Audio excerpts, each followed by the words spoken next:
चौधरी साहब बोलिए। आ रहा हूँ रीना जी, फिर ये बीजेपी आम आदमी पार्टी हो जाता है। Thank you. हाँ ऐश्वर्य भाई, चौधरी साहब। देखिए मैं राहुल जी आ रहा हूँ, विजय जी को रखिए please। राजनीतिक विश्लेषक के तौर पर जो देख पा रहा हूं और विद्वान प्रवक्ताओं की जो मैं डिबेट सुन पा रहा हूं, ओहो आज तो बिल्कुल ही ये सब विद्वान ही हैं। बिल्कुल सब विद्वान है, मैंने कब मना किया। लेकिन इनकी जो है विद्वत्ता मतलब कहीं चली गई है। अच्छा, तो मैं जो देख पा रहा हूं ये जो इंडिया गठबंधन और एनडीए गठबंधन, मोदी जी की गारंटी, जो बीजेपी ने, जो आरएसएस ने जो देश में कमिटमेंट किया, चाहे वो धारा 370 का था, चाहे वो राम मंदिर का था, चाहे वो सीए का था, और चाहे वो जनमानस में जो है उत्तर से दक्षिण को जोड़ने का था, उसमें बीजेपी सफल रही है। और मैं ये बिल्कुल निश्चित समझ सकता हूं, कह सकता हूं कि आज जो मोदी जी का जो प्रताप है, जो बीजेपी में मोदी जी का जो एक जो इस्टेब्लिशमेंट है नेता के तौर पर, विपक्ष कुछ कर पा रहे हैं, नहीं कर पा रहे हैं, कुछ नहीं कर पा रहा है, विपक्ष धाराशायी है। अच्छा। विपक्ष जो है बिल्कुल धरती में मिल चुका है। ओहो। अभी 7 एमएलए इधर के भाग गए, 9 भाग गए, 9 एमएलए उधर के भाग गए। एक बीएसपी का एमएलए हमारा भाई है, उसने कहा कि मुझसे तो विपक्ष वालों ने वोट ही नहीं मांगा, तो मैंने जो है बीजेपी को वोट दे दिया।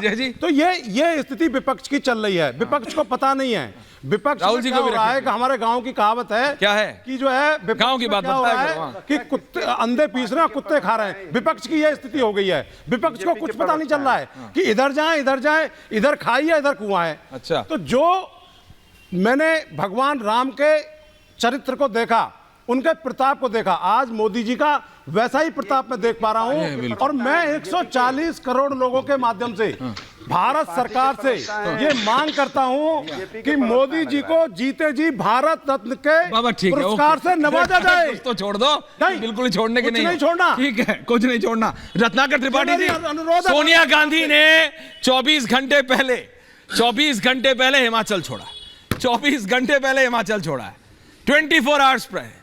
नहीं तो पूरी प्लानिंग थी हिमाचल, पता था आपके विधायक टिक नहीं रहे। आप चले मोदी को हराने। कैसे हराएंगे त्रिपाठी जी? अजय आलोक जी को ये तो बोल देते हैं आप। अरे मैं त्रिपाठी जी से पूछ रहा हूं, हरा ही नहीं पाएंगे। अच्छा ठीक, अरे आप अपनी भारत रत्न की तैयारी करो, रिलैक्स। हाँ त्रिपाठी जी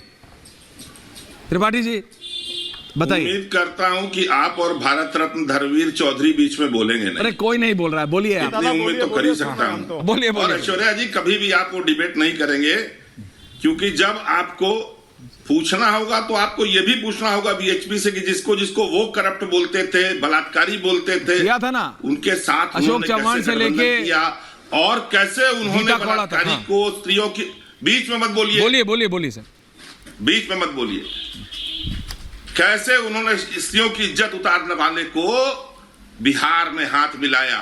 और अभी अजय आलोक जी बोल रहे थे ना, कैसे उन्होंने, जब अमित शाह ने कहा कि आपके लिए दरवाजे बंद हैं, तो कैसे दरवाजे खोले। अब माननीय अजय आलोक जी, मिथिला से सटा बंगाल है, वहां की भी एक कहावत है, घोरे शत्रु विभीषण, घर का शत्रु भीषण होता है।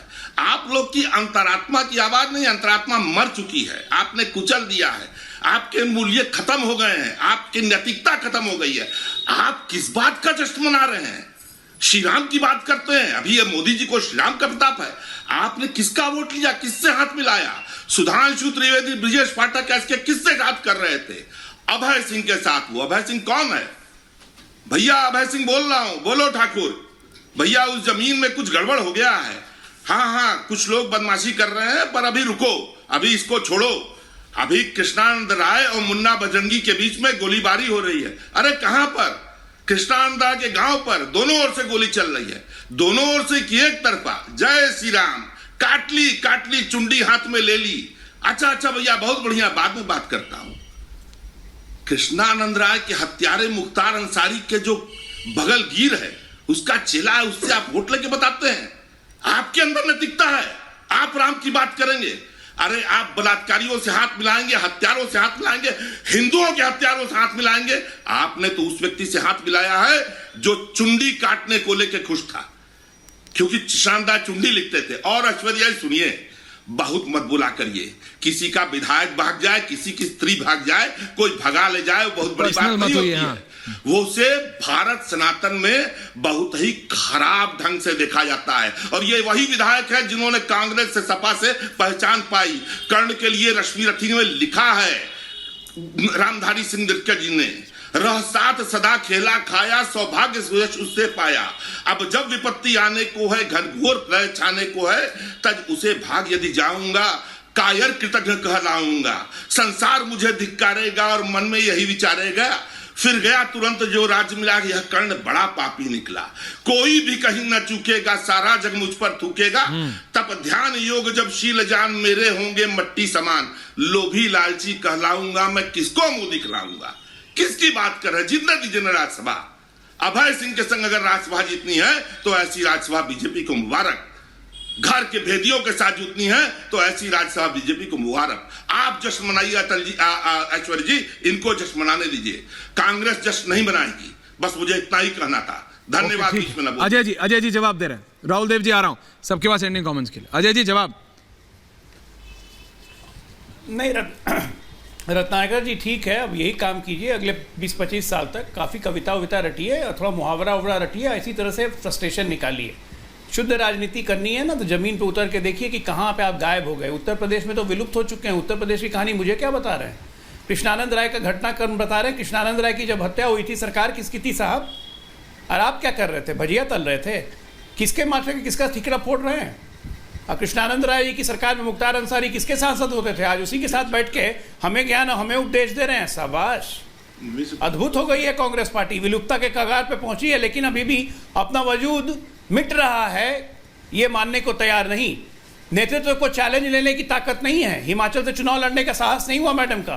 मैडम भाग चली, नेताओं को मझधार में छोड़ दिया। अरे कहाँ से पार्टी टिकेगी?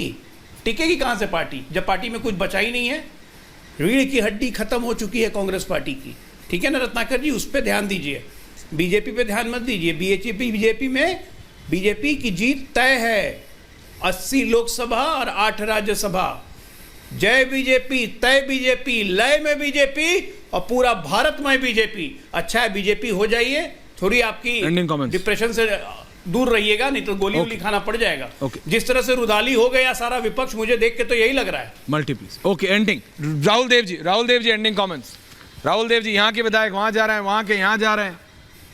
कर्नाटका में तो उल्टा भी हुआ है।